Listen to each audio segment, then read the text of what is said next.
বিশ্ব দরবারে বাংলাদেশের পতাকা কেনা উঁচু করতে চায় বাংলাদেশ ক্রিকেট টিম, মহিলা নারী দল, প্রত্যেকটা জায়গাতেই বাংলাদেশের পতাকা উঠছে সব জায়গায়। এবারও বাংলাদেশের পতাকা উঁচু করেছে ওয়েস্ট ইন্ডিজে প্রভিডেন্স স্টেডিয়ামে। কারা? রংপুর রাইডার্স, বিপিএল এর সফলতম ফ্র্যাঞ্চাইজি।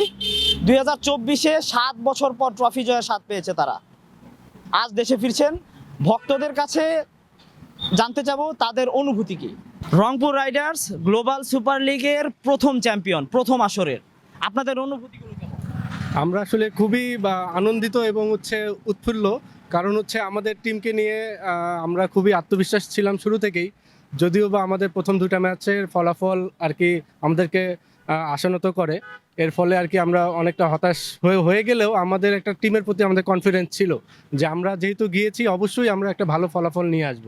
ঠিক আছে, তো এর ফলেই আর কি, এবং আমাদের প্লেয়ারদের কঠোর পরিশ্রম, টিম ম্যানেজমেন্ট থেকে শুরু করে এবং আমাদের ফ্যান্সদের দোয়া, তো আল্লাহ আমাদেরকে নিরাশ করেননি। আমরা একদম সফলতার সর্বোচ্চ শিরোপাটা নিয়েই ঘরে ফিরছি। আপনি কঠোর পরিশ্রমের কথা বলছিলেন।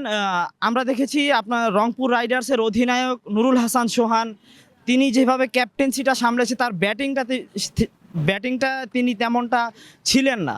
তো এই জিনিসগুলো আপনাদের কাছে কেমন লেগেছে? আসলে সোহান ভাইয়ার বিষয়ে তো আসলে বললে ওরকম কিছু না, কারণ সে যদি আমরা বাংলাদেশের প্লেয়ারদের কথা বলি তাহলে মুশফিকুর রহিমের পরে কিন্তু তাকে আমরা বলতে পারবো তার নামটা, যে সে কতটা পরিশ্রম করে খেলার জন্য বা টিমের জন্য আর কি। তো ওভারঅল সে একজন ক্যাপ্টেন, তার মধ্যে আবার ফের সে দেশের বাইরে এত বড় একটা টুর্নামেন্টে ইন্টারন্যাশনাল প্লেয়ারদের মধ্যে তারা আর কি কম্পিটিশন করতেছে, তো একটা চাপ কিন্তু থাকেই। ঠিক আছে, তো সে টিমকে যেভাবে সাজিয়ে গুছিয়ে নিয়েছে বা সবার মধ্যে একটা কনফিডেন্স গ্রো করেছে, সো আশা করি আসলে এই সাইডটাতে তার একটু ল্যাকিংস থাকতে পারে, ওভারকাম ইনশাল্লাহ হয়ে যাবে এটাও। টানা 7 বছর পর ট্রফি জয়ের স্বাদ কেমন লাগে? আলহামদুলিল্লাহ, এটা তো আসলে ভাষায় প্রকাশ করার মতো না আর কি, কারণ আমরা আসলে বিপিএল এর ট্রফিটার জন্য খুবই আগ্রহভাবে আছি। সো আমরা চাচ্ছি যে এবার সামনে যে 25 সালের বিপিএল আসছে, তো এখানে একটা ভালো কিছু করার এবং ফ্যান্সদের জন্য স্পেশালি আর কি ভালো কিছু একটা উপহার দেওয়ার জন্য আমরা তাদের কাছে বিনীতভাবে সবসময় আবেদন করে থাকি আর কি। তো এবার আমাদের আত্মবিশ্বাসটা আরও বেড়ে গেল আর কি, যেহেতু আমাদের বিপিএল এর টুর্নামেন্টের আগে এত বড় একটা আমরা টুর্নামেন্ট জয় করে ফিরছি। 2017 সালের সেই বিপিএল চ্যাম্পিয়ন্স রংপুর রাইডার্সকে এগিয়ে রাখবেন নাকি 2024-এর গ্লোবাল সুপার লিগের রংপুর রাইডার্সকে?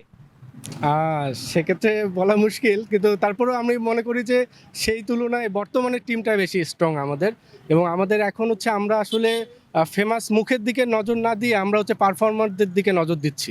ঠিক আছে, তো সেই দিক থেকে তুলনা করলে দেখা যায় যে এবারটা টিমটাই আমরা বেস্ট বলে গ্রহণ করব। আচ্ছা, লাস্ট একটা প্রশ্ন আপনার কাছে। 2017 সালের ক্যাপ্টেন্সিতে মাশরাফি নাকি 2024-এর গ্লোবাল সুপার লিগের নুরুল হাসান সোহান? না, এটা তো নো কমেন্টস, কারণ মাশরাফি ভাই তো মাশরাফি ভাই, উনি বস, ওনার সাথে আসলে তুলনা করা যাবে না। কিন্তু আবার আপনি যদি ক্যাপ্টেন্সির বর্তমান টিমমেটদের বা বর্তমানদের সঙ্গে তুলনা করেন, তাহলে আমাদের সোহান ভাইয়ের ক্যাপ্টেন্সির সাথে আসলে অন্য কারো যাবে না, এটা আমি বলতে পারি। রংপুর রাইডার্স ফ্যান্স ক্লাব, জয়ের লড়াই।